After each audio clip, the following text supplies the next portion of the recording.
আসসালামু আলাইকুম রহমতুল্লাহি ওবরকাতুহু। সম্মানিত দর্শক, শেখ হাসিনার পতনের পর গত ১৭টি মাস ধরে আমরা সবাই প্রাণান্ত চেষ্টা করেছি যে তাকে আলোচনার বাইরে রাখার জন্য। পুরো রাষ্ট্র ব্যবস্থা, রাষ্ট্রের মিডিয়া এবং আওয়ামী লীগ বিরোধী যারা শক্তি, তারা প্রাণান্ত চেষ্টা করেছেন যে বাংলাদেশের রাজনীতিতে আওয়ামী লীগের কোনো প্রয়োজনীয়তা নেই। শেখ হাসিনা বাতিল মাল, তিনি আর কখনো ফিরে আসবেন না। তার যে বয়স হয়েছে, তার যে ভুল এবং ভ্রান্তি, এ সকল নিয়ে নানা রকম কল্পকাহিনী এবং একই সঙ্গে তিনি আদৌ জীবিত আছেন কিনা, সুস্থ আছেন কিনা, এগুলো নিয়ে নানা বিতর্ক ছড়ানো হয়েছে। অবাক করার বিষয় হলো যে যখনই শেখ হাসিনাকে নিয়ে খুব বিতর্ক হয়েছে, তার অস্তিত্ব, তার অবস্থানকে অগুরুত্বপূর্ণ প্রমাণ করার চেষ্টা করেছে, অমনি তিনি বা তার দল এমন কতগুলো কাজ করেছেন যার ফলে অন্তত ১৫ দিন ধরে বাংলাদেশে ইয়া হাসিনা ওয়া হাসিনা, ইয়া আওয়ামী লীগ ওয়া আওয়ামী লীগ। রয়টার্সের সাথে তার সাক্ষাৎকার, বিভিন্ন আন্তর্জাতিক গণমাধ্যমে তার সাক্ষাৎকার, তার দলীয় নেতাকর্মীদের সাক্ষাৎকার, সজীব ওয়াজেদ জয়ের সাক্ষাৎকার, তাকে মেনশন করে, তার নাম মেনশন করে ভারতের পররাষ্ট্রমন্ত্রী, পররাষ্ট্র সচিব, স্বয়ং নরেন্দ্র মোদী যেভাবে কথা বলেছেন, এতে করে বোঝা যায় যে বাংলাদেশের প্রধানমন্ত্রী থাকা অবস্থায় শেখ হাসিনাকে ভারত যতটা গুরুত্ব দিত, এখন ক্ষমতাচ্যুত এবং ভারতে আশ্রিত প্রধানমন্ত্রী, সাবেক প্রধানমন্ত্রী শেখ হাসিনা ভারতের কাছে তার সাথে বেশি গুরুত্বপূর্ণ। কেন? প্রথম কারণ হলো যে এটা ভারতের ইজ্জত কা সওয়াল। যেমন দেখা গেল যে আমার সঙ্গে যে কোনো একটা লোকের বিরোধিতা হলো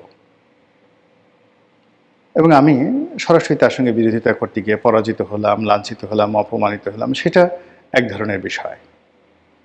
কিন্তু যদি এমন ঘটনা ঘটে যে আমার সঙ্গে কারো বিরোধিতা আছে, সেখানে আমি না গিয়ে আমার সন্তানকে পাঠালাম, আমার প্রতিনিধিকে পাঠালাম এবং সেখানে আমার সেই প্রতিনিধির সঙ্গে খারাপ আচরণ করা হলো, সেক্ষেত্রে যুদ্ধ বেঁধে যাওয়ার মতো ঘটনা ঘটে।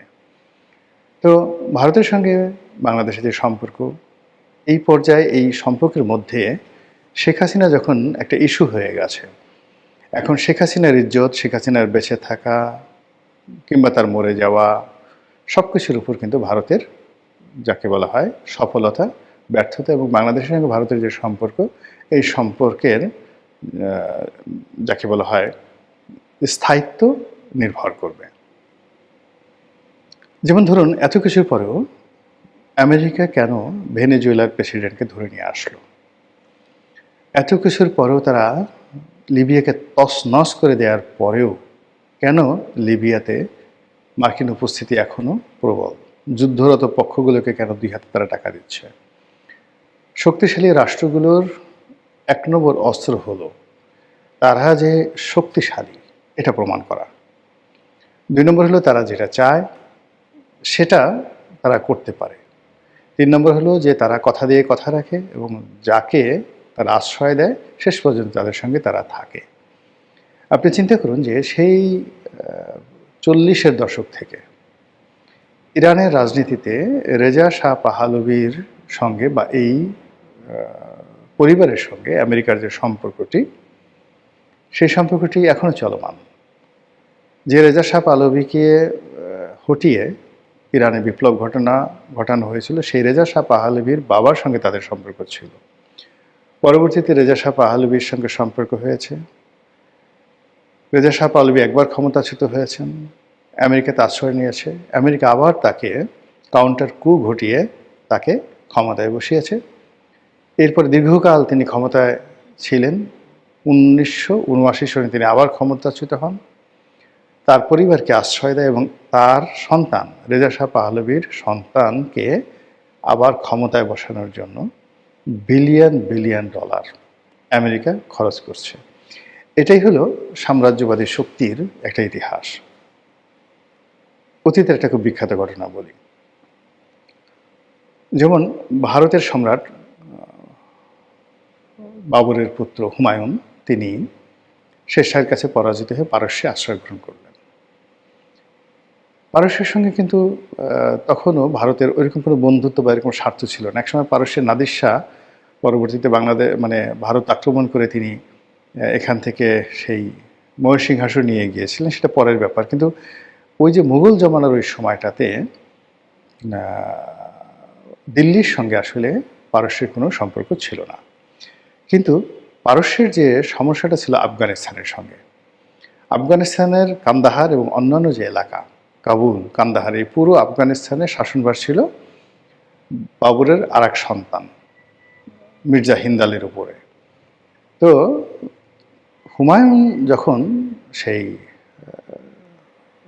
পারস্যে আশ্রয় নিতে চাইলেন, তখন তার প্রথম শর্ত ছিল যে আপনি সবার আগে কাবুল দখল করবেন, এবং কাবুল দখল করার পরে কাবুলে যে সরকার গঠন করবেন তার সঙ্গে আমার একটা বন্ধুত্বপূর্ণ সম্পর্ক থাকতে হবে, যেটা হিন্দালের সঙ্গে নেই।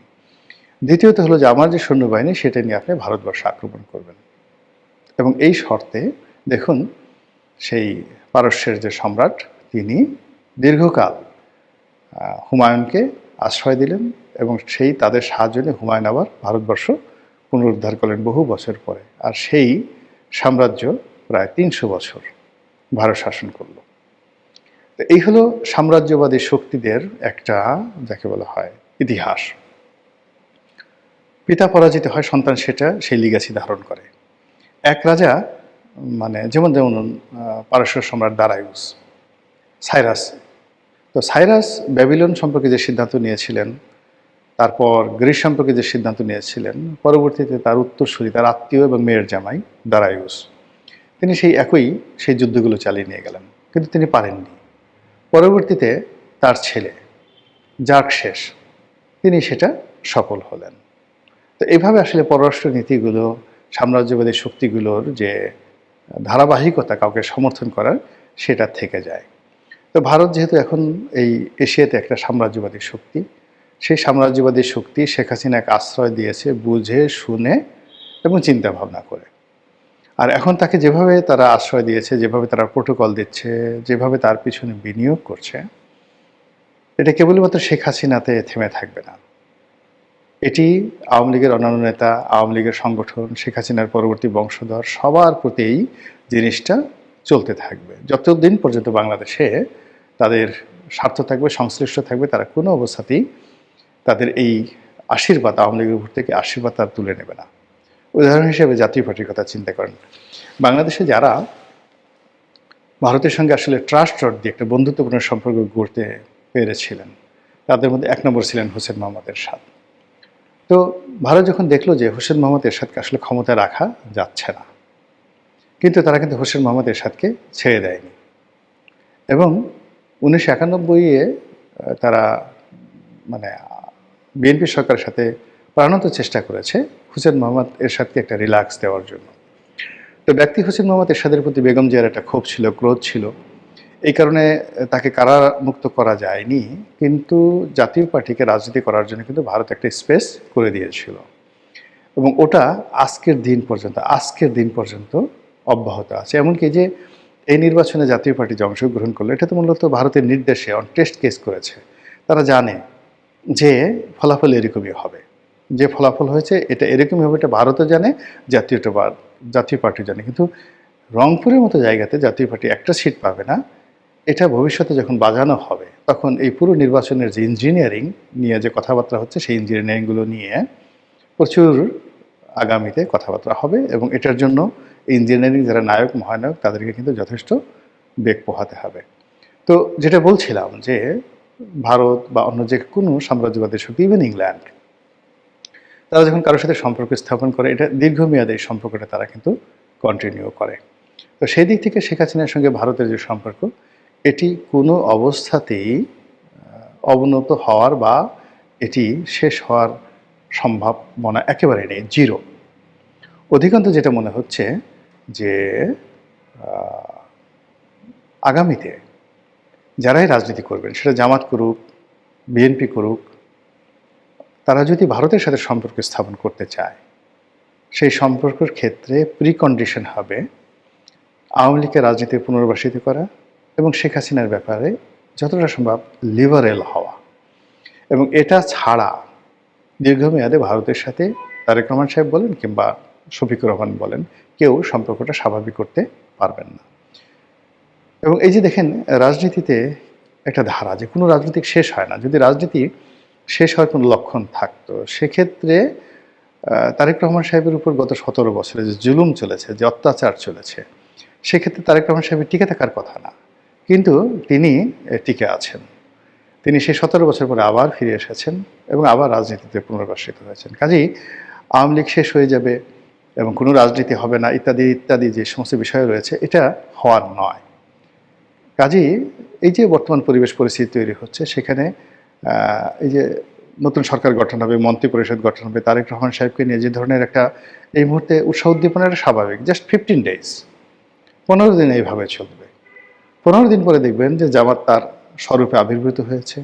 ওই নাসিরুদ্দিন পাটোয়ারি, ওই আক্তার, অন্যান্য যারা নাহিদ ইসলাম, তারপরে এই এনসিপির যে সকল লোকজন রয়েছেন, তারা বিকট শব্দে সরকারের সমালোচনা করছে।